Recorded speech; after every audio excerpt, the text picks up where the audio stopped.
এবার আমার আলোচনার মূল পয়েন্ট, সবাই আমার দিকে তাকান। আমার আলোচনার মূল পয়েন্ট, আজকের আলোচনার ওয়াজ এইটাই। এখন যেটা বলবো শুধু হাতে পায়ে ধরে বলি, এটা বাড়িতে নিয়ে যায়, আল্লাহ যেন কবুল করেন, কোন আমিন। 1450 বছর পূর্বের মুশরিক যারা ছিল, কাফের মুশরিক যারা ছিল, ওরাও কিন্তু আল্লাহ বিশ্বাস করতো। আপনারা জানেন কিনা আমি জানি না, ওরাও কিন্তু আল্লাহ বিশ্বাস করতো। 1450 বছর পূর্বের মুশরিক যারা, আমরা তো অনেক সময় 1450 বছর পূর্বের সময়কে বলি বেটা এটা আইয়ামে জাহিলিয়ার যুগ, ঘৃণা করি না? আইয়ামে জাহিলিয়াতের যুগ বলে ঘৃণা করি। আরে ভাই, বর্তমান সময়ে আমাদের যে অবস্থা চলতেছে, 1450 বছর পূর্বের আইয়ামে জাহিলিয়াতকেও ছাড়াই গেছে আমাদের যে অবস্থা। আপনি ওই জাহিলিয়াতের সময়কে ঘৃণা করেন, কোন অংশে আমরা কম না, এদের চেয়েও ছাড়াই গেছি কোন দিক দিয়ে। 1450 বছর পূর্বের মুশরিক যারা ছিল, ওরা দেব-দেবী মূর্তিদের পূজা করত। আল্লাহ তাআলা নবী করিম সাল্লাল্লাহু আলাইহি সাল্লামকে বললেন, সূরা যুখরুফে আসছে, সূরা আনকাবুতে আসছে, আল্লাহ নবীকে আল্লাহ বললেন, নবী আপনি কাজ করেন, ওরা যেহেতু মূর্তি পূজা করে, ওদেরকে জিজ্ঞাসা করেন, ওয়ালা ইন সাআলতাহুম মান খালাকাহুম, আচ্ছা তোমরা যে দেব-দেবী মূর্তিদের পূজা করো, আচ্ছা বলো তো তোমাদেরকে কে বানাইছে, কে সৃষ্টি করছে? কাফেরদেরকে, মুশরিকদেরকে প্রশ্ন করতেছেন আল্লাহ নবীর মাধ্যমে। যখন বলা হলো ওয়ালা ইন সাআলতাহুম মান খালাকাহুম, তোমাদেরকে কে বানাইছে বলো, মূর্তিদেরকে সামনে রেখে মুশরিকরা বলতেছে লা ইয়াকুলুনাল্লাহ, আমরা মূর্তি পূজা করি এই কথা সত্য, তবে আমাদেরকে বানাইছেন আল্লাহ। সুবহানাল্লাহ। মূর্তিদেরকে সামনে রেখে বলতেছে আমাদেরকে বানাইছেন আল্লাহ। ওয়ালা ইন সাআলতাহুম মান খালাকাস সামাওয়াতি ওয়াল আরদ, এইবার বলো আসমান জমিন কে বানাইছে কও। মূর্তিদেরকে সামনে রেখে কাফের মুশরিকরা বলতেছেন আমাদেরকে আল্লাহ বানাইছেন, আসমান জমিনটাও আল্লাহই বানাইছেন। সুবহানাল্লাহ। ওয়ালা ইন সাআলতাহুম মান খালাকাস সামাওয়াতি ওয়াল আরদ ওয়া সাখখারা শামসা ওয়াল কামার, তাইলে এবার জবাব দাও চন্দ্র সূর্য কে বানিয়েছে? মূর্তিদেরকে সামনে রেখে কাফের মুশরিকরা বলল, উত্তর দিল চন্দ্র সূর্যটা বানিয়েছেন আল্লাহ। ওয়ালা ইন সাআলতাহুম মান নাযালা মিনাস সামাই মান ফাহিয়া বিহিল আরদা মিন বাদি মাউতিহা, তাহলে বলো আসমান থেকে বৃষ্টি দিয়া মৃত জমিকে জীবিত করে সেখান থেকে ফসল উৎপাদন কে করে? বলো। কাফেররা বলল আসমান থেকে বৃষ্টি আল্লাহ দেয়, মৃত জমিকে জীবিত করে সেখান থেকে ফসলটা আল্লাহই দেয়। সুবহানাল্লাহ। কুল মাইয়ারযুকুকুম মিনাস সামাই ওয়াল আরদি আম্মাই ইয়ামলিকুস সামআ ওয়াল আবসার, নবী আপনি তাদেরকে জিজ্ঞেস করেন তাদের দৃষ্টি শক্তির মালিককে, তাদের কর্মশক্তির মালিককে আপনি জিজ্ঞাসা করেন। ফাসায়াকুলুনাল্লাহ, তারা জবাব দিল আমাদের দৃষ্টি শক্তির মালিক, আমাদের কর্মশক্তির মালিক, ফসল দেওয়ার মালিক আল্লাহ। সুবহানাল্লাহ। এই উত্তরগুলো কারা দিচ্ছে? কাফের মুশরিকরা দিচ্ছে। দেব-দেবী মূর্তিদেরকে সামনে রেখে বলতেছে এগুলো সব আল্লাহ করেছে। এবার আমি আপনাদেরকে জিজ্ঞাসা করি, দেখি কাফের মুশরিকদের সাথে আপনাদের উত্তর মিলে কিনা। আমাদেরকে কে বানাইছে? আমাদের কে বানাইছে? আসমান কে বানিয়েছেন? জমিন কে বানিয়েছেন? বৃষ্টি কে দেয়? ফসল কে দেয়? চন্দ্র কার? সূর্য কার? আমাদের চোখ কে দিছে? দুই হাত কে দিছে? পা কে দিছে? আমাদের 3.5 হাত বডি কার? বাতাস কার? অক্সিজেন কার? আবার মৃত্যু দিবে কে? কাফের বারবার বারবার বলছে আল্লাহ আল্লাহ আল্লাহ, সবগুলো করে আল্লাহ মূর্তিদের সামনে রেখে। তাহলে তারা কি আল্লাহ বিশ্বাস করতো না? তো তারা আল্লাহ বিশ্বাস করার পরে কেন মুশরিক, কেন তারা কাফের, কেন তারা চিরস্থায়ী জাহান্নামী? মনে রাখবেন, মনে রাখবেন, ইমানদার এবং কাফের মুশরিকদের সাথে পার্থক্য পোশাকে হয় না, নামের ক্ষেত্রে পার্থক্য হয় না, মহল্লার ক্ষেত্রে পার্থক্য হয় না, বরং কাফের মুশরিকদের সাথে ইমানদারের পার্থক্য হয় বিশ্বাস দিয়া। কি দিয়া? কোন কি দিয়া? বিশ্বাস দিয়া পার্থক্য হয়।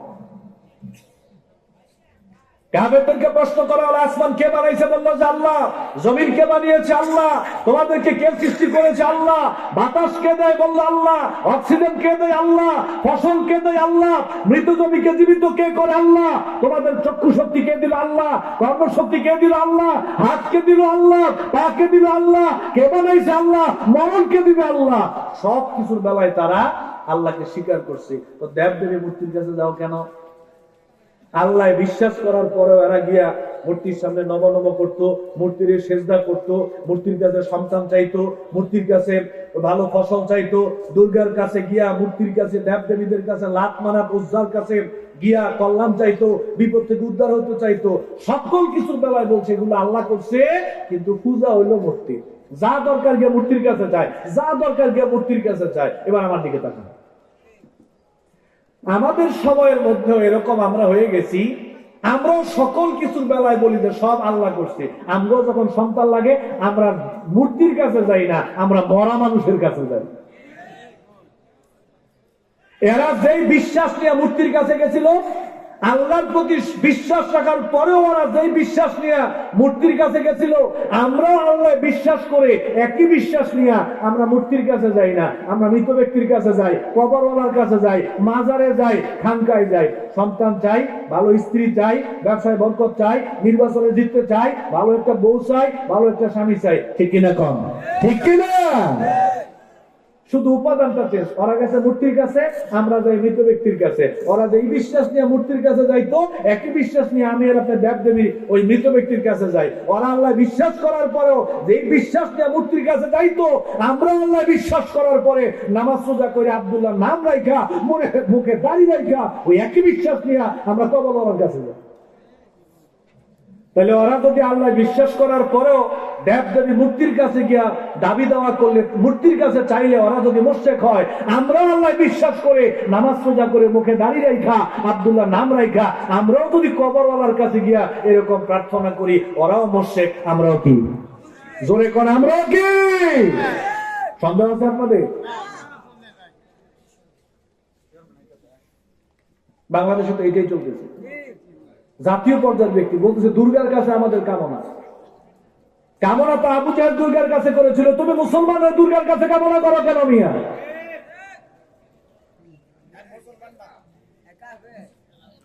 সবচাইতে বড় গুনাহ হলো আল্লাহর সাথে কি করা? চিল্লায় এখন আল্লাহর সাথে কি করা? আল্লাহ রাব্বুল আলামিন বললেন, ইন্নাল্লাহা লা ইয়াগফিরু আন ইউশরাকা বিহি ওয়া ইয়াগফিরু মা দুনা যালিকা লিমান ইয়াশা। নিশ্চয় যারা আল্লাহ রাব্বুল আলামিনের সাথে শরীক করে, অংশীদার করে, আল্লাহর সাথে শরীক করে অংশীদার করে তাওবা ছাড়া যদি কোনো মানুষ মারা যায়, আল্লাহ রাব্বুল আলামিন বললেন আমি তাদের জীবনের সব গুনাহ মাফ করে দিতে পারি, কিন্তু শিরিক করে তাওবা ছাড়া যদি কেউ মারা যায়, আমি আল্লাহ তাআলা শিরকের গুনাহ কোনোদিন মাফ করব না। শিরকের গুনাহ কোনোদিন মাফ করব না। মাশাআল্লাহ, আলহামদুলিল্লাহ। আমাদের মা বোনদের প্যান্ডেল, মহিলা প্যান্ডেলে সম্ভবত একটু জায়গা সংকুলন হচ্ছে, আপনারা একটু কষ্ট করে চেপে চেপে একটু জায়গা করে দিবেন। সম্ভবত আমাদের অনেক মেহমান মঞ্চে আসছেন। হ্যাঁ, আমাদের প্রধান অতিথি আসছেন, তারপরে উদ্বোধক রয়েছেন, তারপরে সভাপতি রয়েছেন, আমাদের মেহমানদেরকে বিশেষ অতিথিবৃন্দ রয়েছেন। আপনাদের সবাইকে ধন্যবাদ জানাচ্ছি, মোবারকবাদ জানাচ্ছি। আহলান ওয়া সাহলান, মারহাবান, আপনারা এসেছেন, ধন্যবাদ। তাহলে আল্লাহ তাআলা বলতেছেন আমি জীবনের সব গুনাহ মাফ করে দিতে পারি, কিন্তু শিরিক করে তাওবা ছাড়া যদি কেউ মারা যায়, আমি আল্লাহ তার এই গুনাহ মাফ করব না। যারা শিরিক করে এদের মুসলমানিত্ব বাতিল হয়ে যায়, এরা ইসলাম থেকে বের হয়ে যায়, এদের ঈমান আমলকে আল্লাহ তাআলা বরবাদ করে দেন, বাতিল করে দেন। আল্লাহ রাব্বুল আলামিন বললেন ওয়ালাকাদ উহিয়া ইলাইকা ওয়া ইলাল্লাযীনা মিন ক্বাবলিক লাইন আশরাকতা লায়াহবাতান্না আমালুক ওয়া লাতাকুনান্না মিনাল খাসিরিন। আল্লাহ রাব্বুল আলামিন নবীর কাছে ওহী প্রেরণ করলেন। নবী আপনার কাছে এই মর্মে ওহী প্রেরণ করলাম, ইতিপূর্বে নবীদের কাছে আমি এই ওহী প্রেরণ করেছিলাম। ও নবী, আপনি নিজেও যদি আল্লাহ রাব্বুল আলামিনের সাথে শরীক করেন, অংশীদার করেন, আপনার জীবনের সমস্ত আমলগুলাকে আমি আল্লাহ বাতিল করে দেব। নাউজুবিল্লাহ। কম নবীরে দিয়ে আল্লাহ বুঝাইলেন, অথচ নবী শিরিক করার প্রশ্নই আসে না। আকাদ গাফারাল্লাহু মা তাকাদ্দামা মিন যামবিহি ওয়া মা তাআখার। মায়েশা বললেন আল্লাহ রাসূলের আগের গুনাহ মাফ, পরের গুনাহ মাফ, নবীর কোনো গুনাহই নাই। সুবহানাল্লাহ। নবীকে বলেন আপনিও যদি শিরিক করেন আপনার আমলও বাতিল করে দেওয়া হবে, অথচ নবী শিরিক করার কোনো প্রশ্নই আসে না। নবীরে দিয়ে বোঝানোর কারণ হলো শিরিক এত মহা অন্যায় যে নবী করলো এটা আল্লাহ ছাড় দেবে না, মারাত্মক অন্যায়। এখন প্রশ্ন করতে পারেন, হুজুর শিরিক করলে ঈমান আমল বাতিল হয় আবার কেমনে? শিরিক করলে ঈমান আমল বাতিল হয় কেমনে? দেখেন, আল্লাহর সাথে আমাদের সম্পর্কটা হলো ঈমানের সম্পর্ক। কিসের সম্পর্ক ভাই? ঈমানের সম্পর্ক। আর আল্লাহর সাথে আমাদের সম্পর্কটা হলো আমলের সম্পর্ক। আজকের মাহফিলের প্রধান অতিথি উনি বললেন যে, প্রিয় ভাই সব, আপনারা সবাই ওয়াজ মাহফিল শেষে খাঁটি গাভীর 1 লিটার করে দুধ নিয়ে যাইবেন। এই যে এখানে রাখলাম, বিশাল বড় একটা ড্রামের মধ্যে দুধ রাখলাম, একেবারে সুন্দর জাল চাল দিয়ে গরম করে নিয়ে এসেছি, 1 লিটার করে দুধ নিয়ে যাইবেন। আপনাদেরকে দাওয়াত দেওয়া। আমার বক্তব্য শেষ হওয়ার আগে একটা দুষ্ট ছেলে এসে ছটাক পরিমাণ বিষ এটাতে ঢাইলা দিয়া ও দৌড় মেরে চলে গেছে। এটা আপনারা দেখছেন যে একটা ছেলে বিষ ঢেলে দিয়ে চলে গেছে। এবার ওয়াজ মাহফিল শেষ, সবাইকে বললাম, প্রিয় ভাই সব, এখনই আপনাদের মাঝে প্রধান অতিথির পক্ষ থেকে 1 লিটার করে ফ্রি দুধ বিতরণ করা হবে। আপনারা সবাই এদিকে সুন্দর লাইন ধরে দাঁড়ান। লাইন এদিকে ধরবেন না এদিকে ধরবেন? কোন দিকে? বলে আপনি আর প্রধান অতিথি মিল্লা খান, আমরা গেলাম। আপনি তো মারার চিন্তা করছেন হুজুর। তা আমি বললাম, ভাই সমস্যা কি? বলে, হুজুর আপনি দেখেন একটু আগে বিষ ঢেলে দিয়ে গেছে। তা আমি বললাম, আরে ভাই 10 মণ দুধ, ছটাক পরিমাণ বিষ, দুধের তুলনায় বিষ নাই বললেই তো চলে। না হুজুর, না না, এটা বিষ। 10 মণ দুধকে বিষাক্ত করে ফেলার জন্য 10 মণ বিষের দরকার হয় না, বরং ছটাক পরিমাণ বিষই যথেষ্ট। আল্লাহর কোরআন বলে, নবীর হাদিস বলে, ও দুনিয়ার মানুষ ভালো করে শুনে রাখো, বিষের চাইতে আরো মারাত্মক হলো শিরিক। তুমি যদি 80 বছর ইবাদত করার পরেও আল্লাহর সাথে শরীক করে মারা যাও, 80 বছরের ইবাদত বাতিল। ওই দুধ যেমন বিষ বাতিল করে দিল, এই শিরিক তোমার ঈমান আমলকে বরবাদ করে দিবে, বাতিল করে দিবে। এজন্য প্রিয় ভাই সব, সবচাইতে বড় গুনাহের নাম কি? আল্লাহর সাথে শরীক করা। আল্লাহর সাথে শরীক করা যাবে না। আমাদের দেশের মানুষ অনেকে মনে করে যে জীবনে যা খুশি করছি শিরিক টিরিক, অসুবিধা নেই, মরার আগে তাওবা করে ভালো এলাম। আছে না এরকম? অনেকে আছে তাওবা করতে পারে না। কোটি কোটি টাকার মালিক, বিশাল রাজনৈতিক ব্যক্তিত্ব, শিল্পপতি, সারা জীবন শিরকের উপরে ছিল, শিরকি আদর্শ, শিরকি চেতনার উপরে ছিল। যখন তিনি মারা যাবে, যায় যায় অবস্থা, ছেলেরা বলতেছে তাড়াতাড়ি হুজুর লইয়া, তাড়াতাড়ি হুজুর লইয়া তাওবা করাই তুইব। যায় যায় অবস্থা, শিল্পপতি সাহেব যায় যায় অবস্থা, তাড়াতাড়ি হুজুর লইয়া তাওবা করাই তুইব। আমাদের দেশে তাওবা করায়, আল্লাহ বলছে তাওবা করো, আর আমরা তাওবা করাই। তাওবা করা আর তাওবা করানো এক জিনিস না। কেমনে এক জিনিস না? ভালো করে বুঝেন। আপনাদের ইউনিয়নের চেয়ারম্যান সাহেবের সাথে একটা ছেলে খুব খারাপ আচরণ করছে। খারাপ আচরণ করে বাড়িতে চলে গেছে। বাড়িতে চলে যাওয়ার পরে তার কাছে খারাপ লাগতেছে, আরে চেয়ারম্যান সাহেব একজন নামি দামি মানুষ, সম্মানী মানুষ, ওনার সাথে আমি বেয়াদবি করলাম, কাজটা ঠিক হয় নাই। এই চিন্তা করে তিনি আবার চেয়ারম্যানের কাছে আসলেন। আইসা বললেন, চেয়ারম্যান সাহেব আপনার সাথে ভুল করে ফেলেছি, অন্যায় করে ফেলেছি, আমার মাফ করে দেন, আমার কাজটা ঠিক হয় না। চেয়ারম্যান সাহেব বলল, আচ্ছা ঠিক আছে, তুমি যেহেতু তোমার ভুল বুঝতে পেরেছো, যাও তোমাকে মাফ করে দিলাম, কোনো অসুবিধা নেই। পরের দিন আবার এই চেয়ারম্যানের সাথে একজন যুবক খারাপ আচরণ করলো। ও খারাপ আচরণ করে বাড়িতে চলে গেছে। এই খবর চলে গেছে এমপি সাহেবের কাছে। এমপি সাহেব শুনছে চেয়ারম্যানের সাথে যুবক খারাপ আচরণ করছে। এমপি সাহেব যুবককে তার বাসভবনে ডাকাইছে। যুবককে নিয়ে বললো, বেটা শুনলাম চেয়ারম্যানের সাথে তুই নাকি খারাপ আচরণ করেছিস। বললো যে হ্যাঁ, খুব খারাপ আচরণ করছি, খুব ঝগড়া হয়েছে। এমপি সাহেব বললো, এখন গিয়া মাপ চাবি। কয় যে না, আমি মাপ চাইতে পারবো না। কয় না, এখন গিয়ে তুই মাপ চাবি। আপনি যতই বলেন আমি মাপ চাইতে পারবো না। এক পর্যায়ে এমপি সাহেব বললো, যদি মাপ না চাস তোর খবর আছে। এমন ঠেলা দিছে, এমপি সাহেবের ঠেলাই বইরা এ চেয়ারম্যানের বাড়িতে গেছে। বাড়িতে গিয়া গেটের কাছে দাঁড়ায় কয়, চেয়ারম্যান সাহেব মাফ করে দিয়েন। মাপ চাইছে, চেয়ারম্যান সাহেব মাফ করে দিন। আগের দিনের যুবক একই অন্যায় কইরা নিজে নিজে অনুতপ্ত হইয়া চেয়ারম্যানের কাছে গিয়া মাপ চাইছে, ভুল হয়েছে, অন্যায় করে ফেলছে, মাফ করে দেন। এই লোকটা তাওবা করছে। আর পরের দিনের যে যুবকটা, ও নিজে নিজে ভুল স্বীকার করে নাই, অনুতপ্ত হয় নাই, লজ্জিত হয় নাই, এমপি সাহেবের ঠেলাই বইরা ও গিয়া মাপ চাইছে। আগের দিনের যুবকটা তাওবা করছে, পরের দিনের যুবকটারে এমপি সাহেব তাওবা করাইছে। সারা জীবন শিরিক করছে, এখন উনি মারা যাবে, আমরা হুজুররা গিয়ে কইতেছি কোন আস্তাগফিরুল্লাহ, কোন আস্তাগফিরুল্লাহ। হে মনে মনে চিন্তা করে, আমি কি আস্তাগফিরুল্লাহ কইতাম, হেই তো জানি না কি গুনাহ করছি আমি। মারাত্মক অপরাধ শিরক, মারাত্মক অপরাধ। আপনাকে বুঝতে হবে সারা জীবন শিরিক করেছিলেন, বুঝে অনুতপ্ত হয়ে লজ্জিত হয়ে এরপরে যদি আল্লাহর কাছে মাপ চান তাহলে শিরকের গুনাহ আল্লাহ তাআলা মাফ করে দিবেন। সুবহানাল্লাহ। প্রিয় ভাই সব, আমরা আল্লাহর সাথে শরীক করব না। আমরা আল্লাহর সাথে কি করব না? আল্লাহ রাব্বুল আলামিন বললেন, ইন্নাহু মান ইউশরিক বিল্লাহি ফাকাদ হারামাল্লাহু আলাইহিল জান্নাহ ওয়া মাআওয়াহুন নার। নিশ্চয় যারা আল্লাহর সাথে শরীক করবে, অংশীদার করবে, আল্লাহর সাথে শরীক করার পরে, অংশীদার করার পরে তাওবা ছাড়া যদি কোনো মানুষ মারা যায়, আল্লাহ রাব্বুল আলামিন বললেন ওই মানুষগুলোর জন্য জান্নাত হারাম, ওদের জন্য জান্নাত হারাম, আমি আল্লাহ কোনোদিন জান্নাত দেব না। তাইলে সবচাইতে বড় গুনাহ হলো আল্লাহর সাথে শরীক করা। তাওবা ছাড়া এই অপরাধ আল্লাহ তাআলা মাফ করবে না। তবে কেউ যদি তাওবা করে মারা যেতে পারে তাহলে শিরকের অপরাধ আল্লাহ কি করবেন? মাফ করবেন। দ্বিতীয় আরেকটা অপরাধ, আমাদের প্রধান আলোচক আসছেন? আসতেছে না? আপনারা আমাকে সিগন্যাল দিয়েন কখন কেমনে ছাড়তে হইব, আনলিমিটেড করে দিয়েন না। হ্যাঁ, একটু সিগন্যাল দিয়ে দিয়েন, টাইম দিয়ে দিয়েন, তাহলে আমার জন্য সুবিধা হবে। হ্যাঁ, আচ্ছা ঠিক আছে, আপনারা কথা বলবেন। হ্যাঁ, আমার পরে বলবে? আচ্ছা ঠিক আছে, তাহলে ওরা বলতেছে আমরা একটু থাকতেন, থাকলে ভালো আর কি।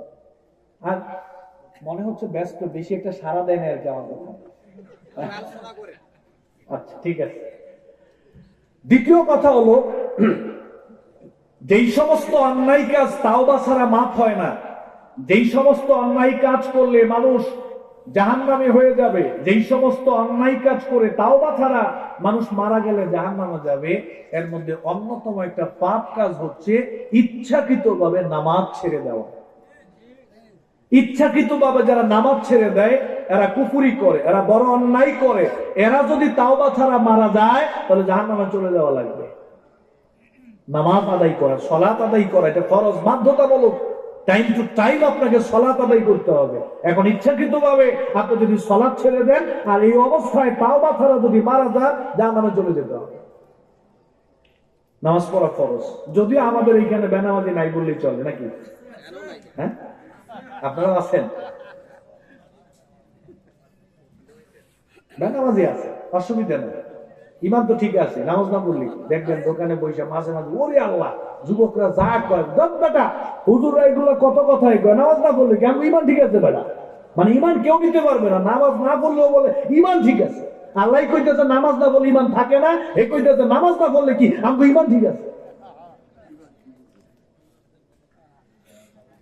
আল্লাহর কোরআন বলতেছে নামাজ না পড়লে ইমান ঠিক থাকে না, নবীজির হাদিস বলতেছে নামাজ না পড়লে ইমান ঠিক থাকে না। এখন আপনি গায়ের জোরে যে বলতেছেন নামাজ না পড়ে ইমান ঠিক আছে, এটা আপনার শয়তান শিখিয়ে দিয়েছে। কারণ শয়তান চায় আপনি নামাজ না পড়েই চলে। এরপরে দোকান পারে কি আড্ডা। পরশুদিন ফেসবুকে দেখলাম বাংলাদেশের সবচাইতে বড় ফতুয়া বিভাগ হলো চায়ের দোকান। সবচেয়ে বড় ফতুয়া বিভাগ, চায়ের দোকানে কি ফতুয়া হুজুরদের বিরুদ্ধে হয়, সুবহানাল্লাহ। নামাজের খবর নাই কিন্তু ফতুয়ার অভাব নাই, ঠিক কিনা? নামাজ পড়া ফরজ, বাধ্যতামূলক। একজন অমুসলিম হিন্দু ছেলে, নাম রামায়ণ, ও আসছে এখানে, সবার সামনে ইসলাম কবুল করছে, আশহাদু আল্লা ইলাহা ইল্লাল্লাহ ওয়া আশহাদু আন্না মুহাম্মাদান আবদুহু ওয়া রাসূলুহু। আমরা সবাই মিলে ওর নাম রেখে দিলাম আব্দুর রহমান, আগে ছিল কৃষ্ণ। পুরো অনলাইনে ভাইরাল হয়ে গেল, ফেসবুকে ভাইরাল হয়ে গেল, গোটা দুনিয়া জেনে গেল আজকের মাহফিলে একটা যুবক ইসলাম কবুল করছে, নাম ছিল রামায়ণ, আজকে থেকে তার নাম আব্দুর রহমান। সবার মনে খুশি আছে না নাই? আব্দুর রহমান বাড়ি থেকে ঘুমায় নাক ডেকে, ফজরের সময় মুয়াজ্জিন বলে হাইয়ালাস সালাহ, গতকালকে কৃষ্ণ আজকের আব্দুর রহমান, আর ঘুমায়ো না, সালাতে চলে যাও, নাক ডেকে আর ঘুমায়ো না, নামাজে চলে যাও। ও ফজরের নামাজটা পড়লো না, নাক ডেকে ঘুমাইলো। জোহরের সময় আবার মুয়াজ্জিন বলতেছে হাইয়ালাস সালাহ, আব্দুর রহমান যেখানে থাকো না কেন মসজিদে চলে যাও, ইমামদার যারা সালাতের জন্য প্রস্তুতি গ্রহণ করো। তো জোহরের নামাজটা পড়লো না। আবার আসরের সময় মুয়াজ্জিন বলতেছে হাইয়ালাস সালাহ, আব্দুল্লাহ যেখানেই থাকো না কেন নামাজে চলে যাও। ও আসরের নামাজও পড়লো না, জোহরের নামাজও পড়লো না, মাগরিবও পড়লো না, এশাও পড়লো না। অথচ পুরো দুনিয়া ভাইরাল হয়ে গেছে, পুরো দুনিয়া ভাইরাল হয়ে গেছে যে কৃষ্ণ ছেলেটা ইসলাম কবুল করে মুসলমান হয়েছে। সবাই জানে ও কৃষ্ণ আর হিন্দু নাই, এখন থেকে মুসলিম হয়ে গেছে। আল্লাহর কোরআন বলতেছে পুরো দুনিয়ার মানুষ সবাই যদি কৃষ্ণরে মুসলমান মনে করে, আল্লাহ বলতেছে এখনো সে মুসলমান হতে পারে নাই, যেহেতু ঈমান আনার পরে এখনো সে নামাজ পড়ে।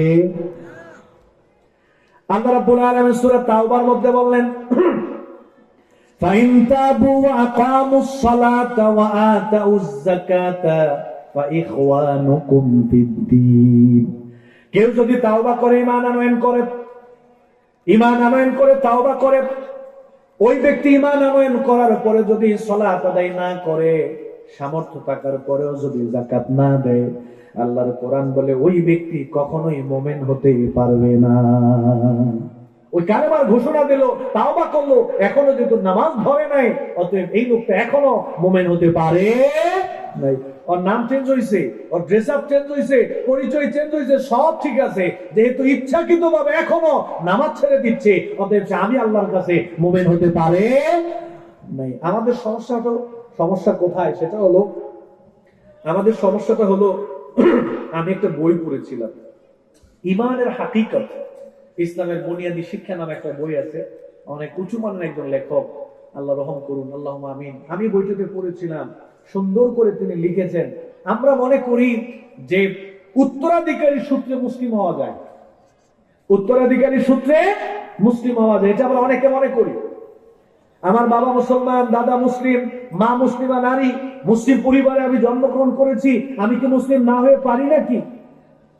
মনে রাখবেন, ভুইয়া পরিবারে জন্মগ্রহণ করলে মানুষ ভুইয়া হতে পারে, চৌধুরী পরিবারে জন্মগ্রহণ করলে মানুষ চৌধুরী হতে পারে, খান পরিবারে জন্মগ্রহণ করলে মানুষ খান হতে পারে, পীর পরিবারে জন্মগ্রহণ করলে উত্তরাধিকারী সূত্রে মানুষ পীর হতে পারে। তবে ডাক্তারের ঘরে কেউ জন্মগ্রহণ করলে সে ডাক্তার হয়ে যায়, আলেমের ঘরে জন্মগ্রহণ করলে সে আলেম হয়ে যায় না, ইঞ্জিনিয়ারের ঘরে জন্মগ্রহণ করলে সে ইঞ্জিনিয়ার হয়ে যায় না। ওরে পড়াশোনা করে ডাক্তার হতে হয়, পড়াশোনা করে আলেম হতে হয়, পড়াশোনা করে ওরে এগুলো অর্জন করতে হয়, ঠিক কিনা? মুসলিম পরিবারে জন্মগ্রহণ করলে মানুষ মুসলিম হয়ে যায় না, বরং এটা ঈমান আনার মাধ্যমে, পড়াশোনার মাধ্যমে, আমলের মাধ্যমে মুসলমানিত্ব অর্জন করা লাগে, ঠিক কিনা? মুসলমানিত্ব অর্জন করতে হয় মিয়া। উত্তরাধিকারী সূত্রে যদি মুসলিম হওয়া যাইতো, তাহলে নূহ আলাইহিস সালামের ছেলে কাফের থাকার কথা ছিল না।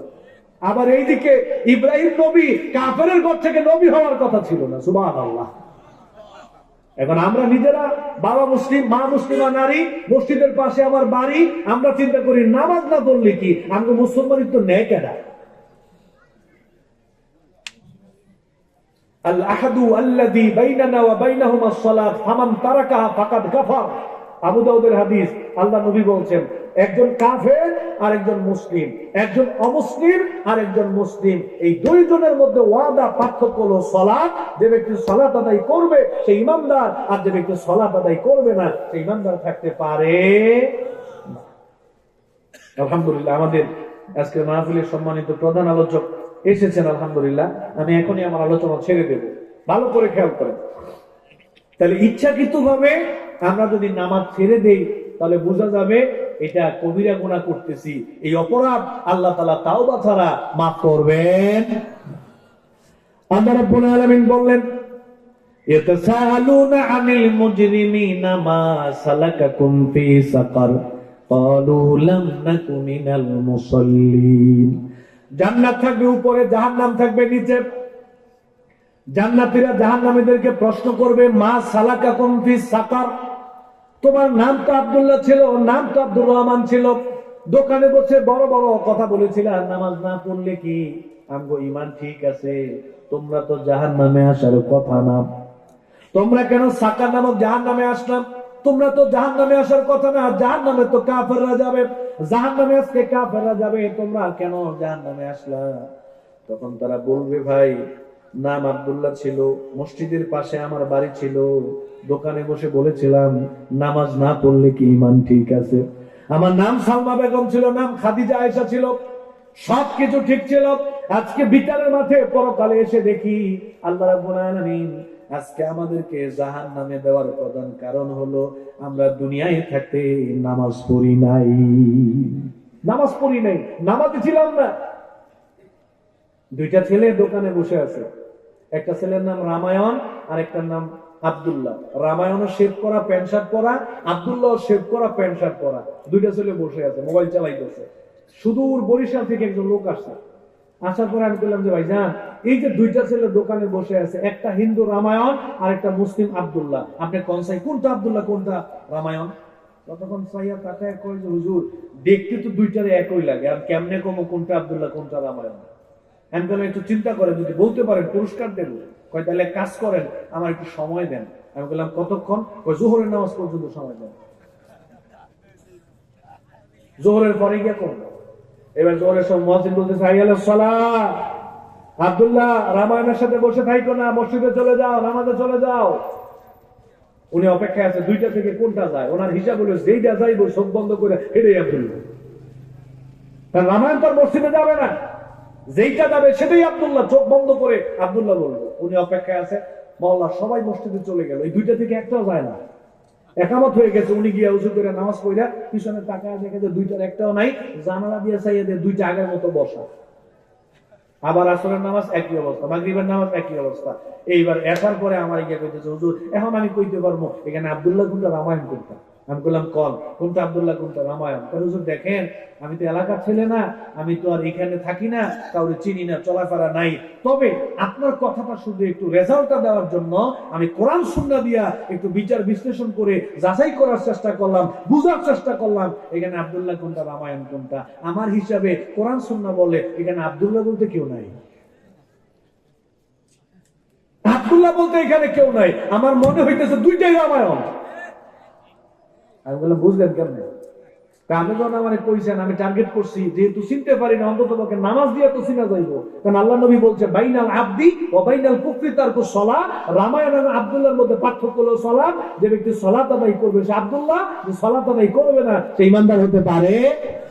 জোহর গেল, আসর গেল, মাগরিব গেল, দেখি যে একটাও যায় না। আমি চিন্তা করলাম যে এইখানে আব্দুল্লাহ থাকার কথা। গায়ের জোরে মুসলমান হওয়া যায় না, গায়ের জোরে জান্নাতে যাওয়া যাবে না, চাপার জোরে জান্নাতে যাওয়া যাবে না, ক্ষমতার দাপট দেখে জান্নাতে যাওয়া যাবে না। মুসলমান হইতে হলে নামাজ পড়ার দরকার আছে না নাই? কথা কম দরকার আছে না নাই? নামাজ পড়ার দরকার আছে। যারা নামাজ পড়বে না এরা ইমানদার হতে পারে না। তাও বাছারা মারা গেলে জাহান্নামে চলে যেতে হবে। সারা জীবন নামাজ পড়ে নাই, মারা হয়েছে। খতিব সাহেব, ইমাম সাহেব লাশ টাস লইয়া সামনে সবাই জিজ্ঞাসা লোকটা কেমন ছিল? মুসলিমরা কেউ কিছু কয় না, চুপ করে রয়েছে। আরে ভাই কন্যা লোকটা কেমন ছিল? লোকটা মারা গেছে, এখনো যদি কথা না কন কন্যা লোকটা কেমন ছিল? রাগটা দেখাইছে বলে সবাই হ্যাঁ ভালো ছিল। মনে মনে হ্যাঁ যে কয় নাম্বার ভালো ছিল সবাই জানে, এক ওয়াক্ত নামাজ পড়ে নাই, হ্যাঁ বলে ভালো ছিল। খেলা কইরা কইছে আর কি লোকটা ভালো ছিল। বেনামাজি কখনো ভালো মানুষ হইতে পারে? কথা কন না কেন আপনারা? বেনামাজি কখনো ভালো মানুষ হতে পারে না। একজন বেনামাজির জন্য যদি 1 লক্ষ হুজুর মিল্লা আল্লাহর কাছে দোয়া করি তো নামাজের অপরাধ আল্লাহ মাফ করবেন। কি পাইছেন? খালি হুজুররা সব দোয়া করলে সব মাফ হয়ে যাবে? হুজুরদের দোয়া হলো একটা সান্ত্বনা, আর কিচ্ছু না। সান্ত্বনা। নামাজ পড়েন না, ইসলামের সবচেয়ে প্রধান ফরজ ঈমানের পরে নামাজটাই পড়েন নাই। বিচারের মাঠে আল্লাহ তাআলা বলে এক কাজ করো, আব্দুল্লাহ সিফাত হাসানের নামাজের ফাইল আগে আনো। অনেকগুলো ফাইল, নামাজের ফাইল, রোজার ফাইল, যাকাতের ফাইল, হজ্জের ফাইল। আগে নামাজের কেন, বাকিগুলো রাখো। হলো ইন্না আউয়ালা মা ইউহাসাবু বিল আবদু ইয়াউমাল কিয়ামা মিন আমালি সালাতু। দেখো তার নামাজের কি অবস্থা। তিরমিজির বর্ণনা, ফেরেশতারা প্রথমেই দেখবে, কই আল্লাহ, আল্লাহ তো সব জানে, তাও প্রমাণ করতে হবে তো। আল্লাহ এ তো আল্লাহ 70 বছর বয়স দুনিয়াতে বাঁচছে, নামাজ তো বেশি আল্লাহকে সুবিধাজনক দেখতেছি না। মাঝে মাঝে শুধু জুমার দিন দেখা যেত শুকুর আলী হিসেবে, আর রমজান মাসে রমজান আলী হিসেবে তারাবি নামাজের যেমন দেখতো 5 ওয়াক্ত নামাজে ভুলেও হয়নি। এরকম মুসলমান আছে না? মাঝে মাঝে জানাজার নামাজে, তারপরে জুমার নামাজে, তারাবির নামাজে, ঈদের নামাজে মাঝে মাঝে দেখা যাইতো, কিন্তু 5 ওয়াক্ত নামাজে আল্লাহর বান্দা মসজিদে যায়, খেতে কাজ করছে, দোকানে বসে রয়েছে, আড্ডা মারছে, খেলাধুলা করছে, গেমস খেলছে, মোবাইল চালাইছে, কেনাকাটা করছে, মার্কেট করছে, কলেজে ঘুরছে, স্কুলে ঘুরছে, কিন্তু নামাজ পড়ে না। আল্লাহ বলবে স্টপ, রাখো, হজ যাকাত যা আছে সব বন্ধ করো, ফালাও, জাহান্নামে ফালাও, আর ঢেলবে। নামাজের ফাইলে সমস্যা, জাহান্নামে চলে যেতে হবে। নামাজ নাই, জাহান্নামে চলে যেতে হবে। ফাকাদ আফলাহু আনজাহা ওয়া ইন ফাসাদাত ফাকাদ খাবা ওয়া খাসিরা, ক্ষতিগ্রস্ত হয়ে যাবে। আর যাদের নামাজের ফাইল ঠিক আছে, আল্লাহ এই লোকটা তো ভালো নামাজি ছিল, তবে মাঝে মাঝে টুকটাক নামাজে দাঁড়াইলে একটু ব্যবসার দিকে মনোযোগ চলে যেত, আবার ফিরে আসতো, কিন্তু মনোযোগ যাইতো। নামাজে কিছুটা গাফিলতি আছে, জামাতে পড়ে না, তবে পড়ছে, মাঝে মাঝে জামাত ছুটে গেছে। আল্লাহ বলল, দেখো তার নফল আসেনি, দেখো তার সুন্নত আসেনি, ওই নফল সুন্নত দিয়া ফরজের ঘাটতি পূরণ করে খালি জান্নাতে পাঠায় দেয়। সুবহানাল্লাহ কম। তিরমিজি শরীফের হাদিসের অনুবাদ করলাম। নামাজ পড়ার দরকার আছে না নাই?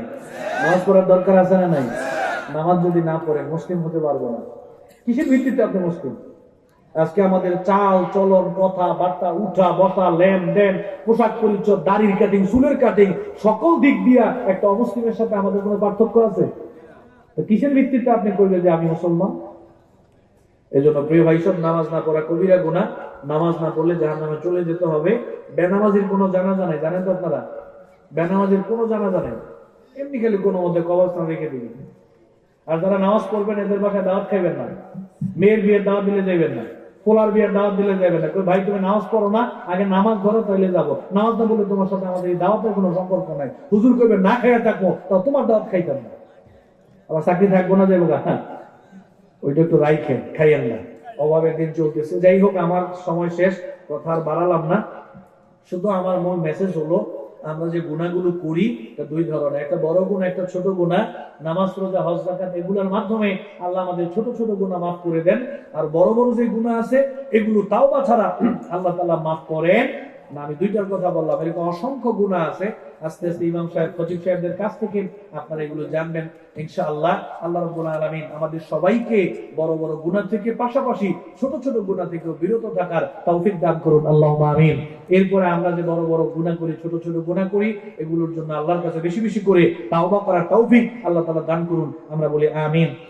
আমি যে কথাগুলো বললাম, কথার উপরে আমল করার তৌফিক দান করেন। এই যুবকরা মিলে সুন্দর আয়োজন করেছে, আপনারা এই আয়োজনের মধ্যে সবাই অংশগ্রহণ করবেন, সবাই টাকা পয়সা দিবেন। অনেক টাকা খরচ হয়েছে, যে যা পারেন, 500 টাকা, 1000 টাকা, 5000 টাকা, 10,000 টাকা, 20,000 টাকা, যে যা পারেন এই মাহফিলের কাজে দিবেন। তাহলে শরীক থাকলে যে আমরা কথাগুলো বললাম, মানুষ শুনলো, মানুষ আমল করলে এই সওয়াব আল্লাহ ওদের পাশাপাশি আমাদের পাশাপাশি আপনাদেরকেও ইনশাআল্লাহ দিবে। এই জন্য আমরা সহযোগিতা করতে রাজি আছি তো ইনশাআল্লাহ।